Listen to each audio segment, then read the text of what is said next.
अस्सलाम वालेकुम जी। पहले एक वीडियो दिखाता हूँ आपको मैं, उसके बाद मैं आपको बताऊँगा मैं किस हवाले से बात करना चाह रहा हूँ।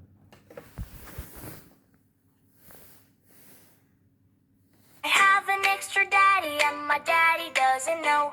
He only comes to see us when my daddy goes to work. He sneaks through the back door when no one is looking and looks at me. He tells me to not say a word.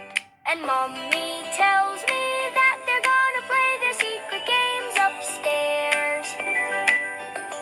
And when they are upstairs, they scream, and it sounds like they are having fun. And when my first daddy comes back, the second one runs out the window. I asked mommy why he leaves when daddy comes home. She said, don't worry, and told me not to say a word. I have an extra daddy, and my video आप लोगों ने देखी, इसमें बहुत clearly नज़र आ रहा है कि ये वीडियो स्पेसिफिकली बच्चों के लिए, क्योंकि एनिमेटेड वीडियो है, इसमें एनिमेटेड करेक्टर्स दिखाए गए हैं। स्पेसिफिकली बच्चों के लिए है ये चैनल भी, और ये वीडियो भी पर्टिकुलरली जो भी चैनल है ये वाला।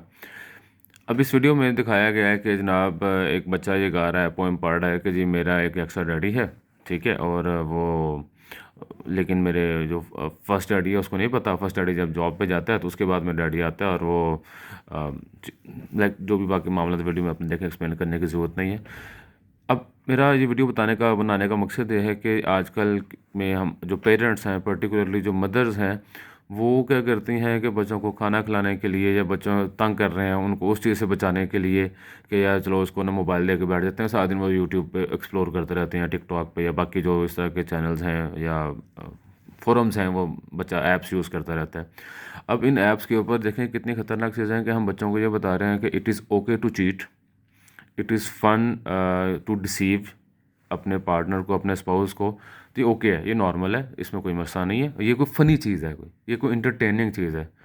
तो जब हम बच्चों की जो है वो बुनियाद में ये चीज़ हम लोग खुद इंजेक्ट कर रहे हैं अपनी लापरवाही की वजह से, तो हम क्या एक्सपेक्ट करते हैं कि वो बच्चे कल जब को बड़े होंगे तो उनमें क्या अखलाकी इक़दार रह जाएंगे, इर्रिस्पेक्टिव कि आपका किस मज़हब से ताल्लुक़ है, इर्रिस्पेक्टिव कि आपका किस मसलक से ताल्लुक़ है, इर्रिस्पेक्टिव के आप जो है ना कौन से मुल्क में आप रहते हैं। इन सब चीज़ों में अगर आप उसके बच्चे की बुनियाद में चीटिंग करना सिखा रहे हैं तो आपका जो डोमेस्टिक, आपका जो घरेलू स्ट्रक्चर है वो तो तबाह होगा ही होगा, आपका समाजी स्ट्रक्चर वो भी तबाह होगा। तो मेरी रिक्वेस्ट सब पेरेंट्स से और पर्टिकुलरली माओं से है कि वो चेक एंड बैलेंस रखें कि बच्चों को अगर उन्होंने इस तरह के गैजेट्स देने भी हैं तो उनको उन गैजेट्स का ऊपर कुछ चेक एंड बैलेंस होना चाहिए, पता हो कि बच्चा क्या देख रहा है क्या नहीं देख रहा। अब तो इस तरह की एप्लीकेशंस आ गई हैं कि आप उन एप्लीकेशंस के थ्रू बच्चों पर इस तरह के चेक एंड बैलेंस रख सकते हैं कि बच्चा इतनी देर से ज़्यादा फ़ोन ना यूज़ करे। अगर आप लोगों ने कोई ऐसी चीज़ देनी भी है बच्चों को, गैजेट्स दिखाना ही है, तो कोशिश करें मोबाइल पर दिखाने के बजाय कोई टैब या कोई लाइक लैपटॉप या कोई बड़ी एलसीडी स्क्रीन हो जहाँ पे जो भी चल रहा है कम से कम बाकी लोगों को नज़र तो है क्या चल रहा है। बच्चा आपके पास बैठा कि आके कुछ कर रहा होता है और आप लोगों को पता नहीं होता, उसकी वजह है कि हम लोग अपने मोबाइलों में लगे होते हैं। ये हम पेरेंट्स की अल्टीमेटली पेरेंट्स की ही नेग्लिजेंस है। बच्चों को तो ये चीज़ें फैसिनेट करती हैं।